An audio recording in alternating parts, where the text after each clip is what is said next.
নমস্কার বন্ধুরা, রাজ গার্ডেন্সে আপনাদেরকে স্বাগত। আজকের ভিডিওতে আলোচনা করব দ্য ভিলেজ ফার্মাসি বলে পরিচিত যে গাছ, সেই গাছ কিভাবে আমাদের বাগানের গাছ রক্ষা করতে পারে তাই নিয়ে।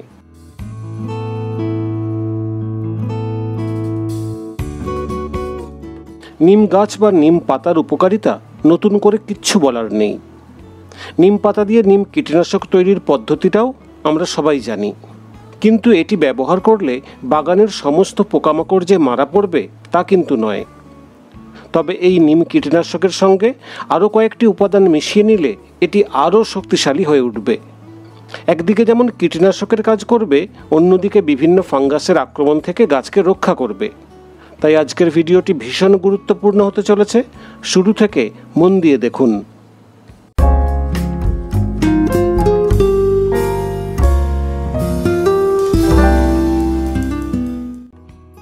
আমরা বাগান থেকে যেসব শাকসবজি পাই, আমরা চাই সেগুলো যেন সম্পূর্ণ রাসায়নিক মুক্ত হয়, কিন্তু সবসময় তা সম্ভব হয় না।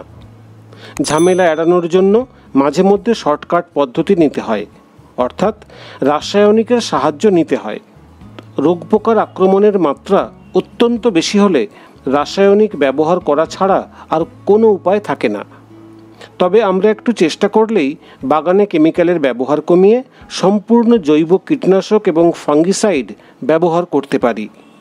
কিভাবে তা সম্ভব, আসুন দেখে নেওয়া যাক।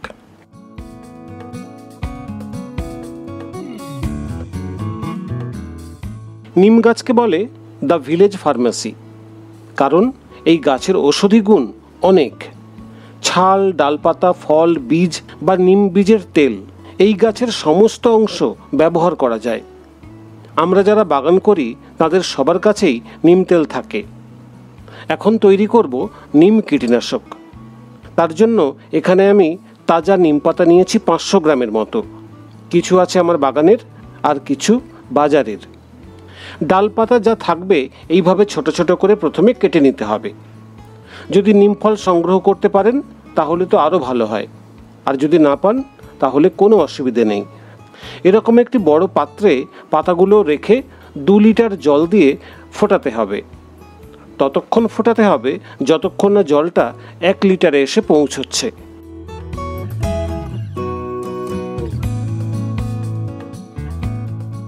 ফোটানোর পর পাত্রটিকে এইভাবে 2 দিন রেখে দিতে হবে। 3 দিনের দিন তরলটা ভালো করে ছেঁকে বের করে নিয়ে একটি বোতলে ভরে নিতে হবে। নিম কীটনাশক তৈরি। বাজার থেকে যে নিম তেল কেনা হয় তা কিন্তু বাড়িতে তৈরি এই কীটনাশকের মতো 100% খাঁটি হয় না। তরল ছেঁকে নেওয়ার পর পাতাগুলো কি করবেন?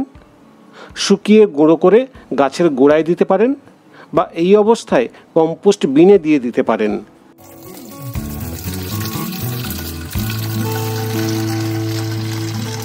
কিভাবে এই কীটনাশক ব্যবহার করব এবার তা জেনে নিই।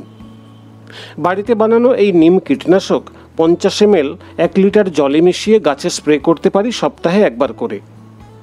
তবে এই যে বললাম, এতে সমস্ত পোকামাকড় মরবে না, কিংবা আক্রমণ বেশি হলে ভালো কাজ হবে না।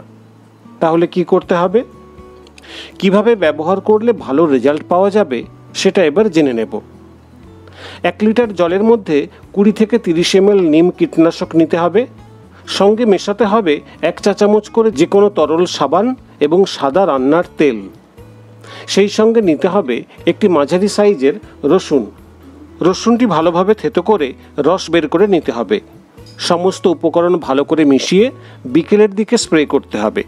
দেখতে হবে গাছের পাতার ওপর এবং নিচের দিক যেন ভালোভাবে ভিজে যায়।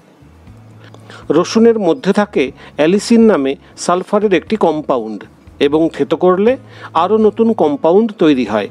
তাই পোকামাকড়ের ওপর যেমন কাজ করে, তেমনি ব্যাকটেরিয়া এবং ফাঙ্গাসের ওপরেও ভালো কাজ করে। পাশাপাশি এর মধ্যে থাকে ফসফরাস, পটাশিয়াম, জিঙ্ক এবং ম্যাগনেসিয়ামের মতো রিচ মিনারেল, যা থেকে গাছ অতিরিক্ত পুষ্টি গ্রহণ করতে পারে। এই জৈব কীটনাশক বিভিন্ন ধরনের শোষক পোকা, পাতাখেকো পোকা, সাদামাছি বা মিলিবাগের ওপর ভালো কাজ করে।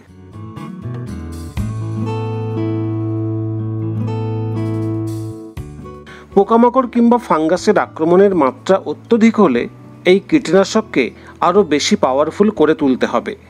তার জন্য একটি জিনিস মেশাতে হবে এই সলিউশনের সঙ্গে, সেটি হলো কর্পূর। এই মিশ্রণের সঙ্গে একটি কর্পূরের কিউব নিলেই হবে। ভালোভাবে গুঁড়ো করে মেশাতে হবে। কর্পূরও কীটপতঙ্গ এবং ফাঙ্গাসের আক্রমণ থেকে গাছকে ভালো রাখে। এই সলিউশন টবের ওপর স্প্রে করলে পিঁপড়ে সহ অন্যান্য ছোটোখাটো পোকা দূরে থাকবে। এছাড়া গাছে কর্পূরের ব্যবহারের অনেক উপকারিতা আছে, অন্য কোনো ভিডিওতে তা নিয়ে আলোচনা করব। তবে কর্পূর ভালো কাজ করে বলে প্রতিবার নিম তেলের সঙ্গে মিশিয়ে স্প্রে করতে হবে তা কিন্তু একেবারেই নয়। পোকামাকড়ের আক্রমণ কমে গেলে কর্পূর ছাড়া বাকি উপাদান মিশিয়ে যদি নিয়মিত স্প্রে করা যায় তাহলে গাছ অনেক বেশি সুস্থ সবল থাকবে।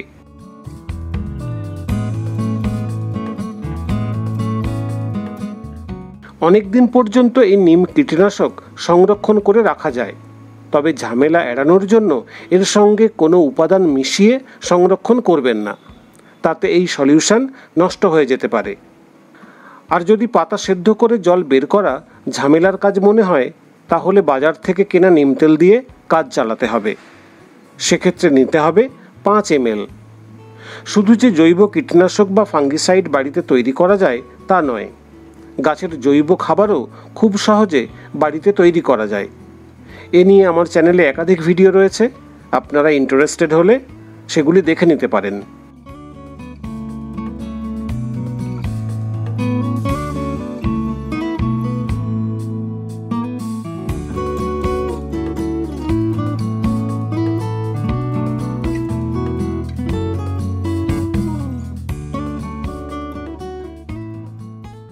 বন্ধুরা, এই ছিল আজকের ভিডিওটি সবাই লাইক এবং শেয়ার করবেন, ফলো করবেন রাজ গার্ডেন্সের ফেসবুক পেজ।